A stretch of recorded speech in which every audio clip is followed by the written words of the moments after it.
Hello everyone, কেমন আছো তোমরা সবাই? আমি খুব ভালো আছি, আশা করছি তোমরাও খুব ভালো আছো। তো এখন বাজে রাত 8টা। তো এখন আমি রেডি হয়ে চলে এসেছি পূজাকেও ডাকতে। আর ও দেখো এখন মেকআপ করছে, ও বারবার করে শুধু বলছিল ভিডিওটা কিন্তু ছাড়বে না, ছেড়ে দিয়েছি। তো এখন আমরা বিয়ে বাড়ি যাচ্ছি।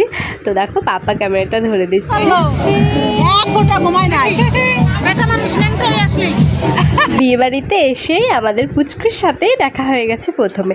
এটা হচ্ছে দাদার ছেলে। তো চলো, এদিকে খাবার জন্য তাড়া দিচ্ছে মা। তো আমরা চারজনে এখন খেতে বসে পড়েছি। আমাদের পাতা দিয়ে দিয়েছে। আজকে পাপা কি করেছে জানো? তোমাদেরকে তো বলাই হয়নি। তোমরা তো দেখলেই ওর মা কত তাড়াতাড়ি রেডি হচ্ছিল, তার উপর পাপা এত দুষ্টুমি করে, এত জ্বালায় ওর মাকে।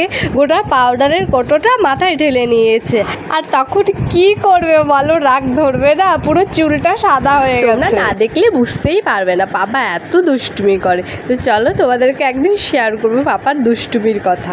তো দেখো আমাদের এখন ডাল, বেগুনি আর একটা সবজি দিয়ে দিয়েছে, এখন আমরা খাচ্ছি। তো তারপর দেখো চলে আসলো পটল চিংড়ি। কোনো অনুষ্ঠান বাড়ি এলেই অনেকের একটা ব্যাপার থাকে না যে জমিয়ে খাওয়া দাওয়াটা করবো, কিন্তু আমার সেই ব্যাপারটা থাকে না। আমার ভয় হয় যে রিচ খাবার খাবো, এত জমিয়ে খেয়ে নেবো, কী হবে পরে, মানে বেছে বেছে আমি খাবার খাই। তো তোমরাও এরকম কে কে আছে একটু জানিও কমেন্টে।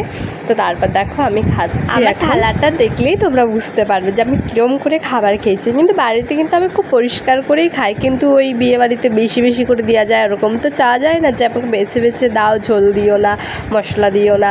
তো আমি ওরকম করেই খেয়েছি। পাপাকে দেখো 2 পিস মাংস দিতে বলেছে, আর ওকে এতগুলো মাংস দিয়ে দিয়েছে। আর এইদিকে দেখো কি হয়েছে ঘটনাটা, পূজা পাঁপড় খাচ্ছে, দেখছে তোমরা? খেয়ে ফেলেছে, কিন্তু ভিডিওতে কিন্তু আছে, কিন্তু ওর মনে নেই যে আমি পাঁপড়টা খেয়ে ফেলেছি।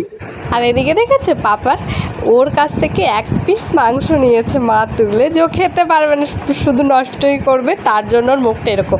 আসলে পুরো ভাতটাই না খাওয়ার ধান্দা ওর, এটাই হচ্ছে ওর আসলে। আমাদের পাঁপড় মিষ্টি সব খাওয়া হয়ে গেছে। তো তারপর ওই দেখো আমি কীরকম করে খেয়েছি, আমার নিজেরই লজ্জা লাগছে। বলো, আমাকে পাঁপড় দিয়েছিল, কিন্তু মনে নেই আমি কি করেছি। পাঁপড়টা গল্প করতে খেয়ে ফেলেছি, আমার বিশ্বাস নেই। আমি দিয়ে এবার দই দিয়েছে, পাঁপড় খাবো। এখন আমি বলছি আমার পাঁপড় কোথায় গেছে, জেঠি বলছে খেয়ে ফেলেছি, কিন্তু আমার মনে পড়ছে না গাইস।